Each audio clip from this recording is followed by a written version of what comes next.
આજે બનાસકાંઠાના વડગામમાં આપણે પહોંચ્યા છે। ખેડૂતો છે આપણી સાથે। ખાસ કરીને બનાસકાંઠા એ ખેતી પ્રધાન જિલ્લો છે, એટલે કે ખાસ કરીને મોટી માત્રામાં અહીંયા જે ખરીફ પાકોમાં જે મગફળી બાજરી સહિતનું જે ઉત્પાદન છે ખૂબ જ મોટી માત્રામાં થતું હોય છે।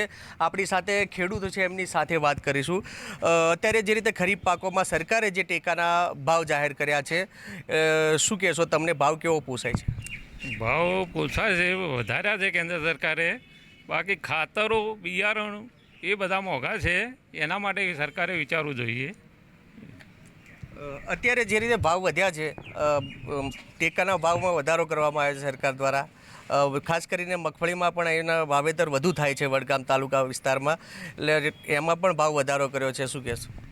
મગફળીના ભાવમાં, બાજરીના ભાવમાં, બધામાં જ ક્વિન્ટલ દીઠ સરકારે જે વધાર્યા છે 29 રૂપિયા બાજરીના કર્યા છે ક્વિન્ટલના, મગફળીમાં પણ 254 રૂપિયાનો વધારો કર્યો છે। તો એ બધું એ ખૂબ સારું કર્યું, કેન્દ્ર સરકારનો આભાર માનીએ છીએ। પણ સાથે સાથે ખાતરના ભાવ ખૂબ અતિશય વધારી દીધા છે।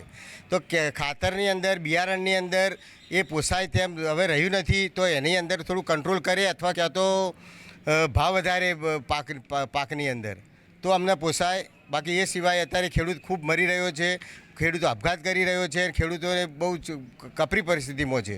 તો એના માટે કંઈક સરકારને વિચારવું જોઈએ। બાકી પોઝિશન બનાસકાંઠાનું આમ બી પસાત એરિયા છે, અને આવીને આવી તકલીફો રહેશે તો ખેડૂત ખેતીએ છોડી દેશે અને છેલ્લે નાસીપાસ થઈ જશે। તો એના માટે સરકારે બહુ વિચારવું જોઈએ એમ। ખાસ કરીને ખરીફ પાકોમાં જે રીતે મગફળી છે તમે બજારના ભાવે ભરાવતા હતા, ત્યારે કેવું, તો અત્યારે કેવો ફાયદો થઈ શકે છે? અત્યારે ફાયદો થાય છે, કારણ કે કેન્દ્ર સરકાર ડાયરેક્ટ જે લે છે એમાં વધારે ફાયદો થાય છે। ડાયરેક્ટ જે ગંજની અંદર વેપારીઓ લેતા એમાં તો બહુ સોચવાનો વારો આવતો। એના કરતાં બી કેન્દ્ર સરકાર જે કર્યું ખૂબ સરસ કર્યું છે, અને આવું દરેક પાકોની અંદર આ કરે અને વધારો મળે એવું અમે આશા રાખીએ છીએ। એને ચોક્કસ તો આ છે બનાસકાંઠાના જે ખેડૂતો છે વડગામના, ચોક્કસપણે જે રીતે સરકારે ટેકાનો ભાવ જાહેર કર્યો છે, એક બાજુ ખેડૂતો ખુશ જોવા મળી રહ્યા છે, પરંતુ ક્યાંક ને ક્યાંક જે રીતે ખાતરના ભાવમાં વધારો થયો છે તેના પર નિયંત્રણ લાવવામાં આવે તેવું પણ અત્યારે જે બનાસકાંઠાના ખેડૂતો છે તે જણાવી રહ્યા છે। રતનસિંહ ઠાકોર।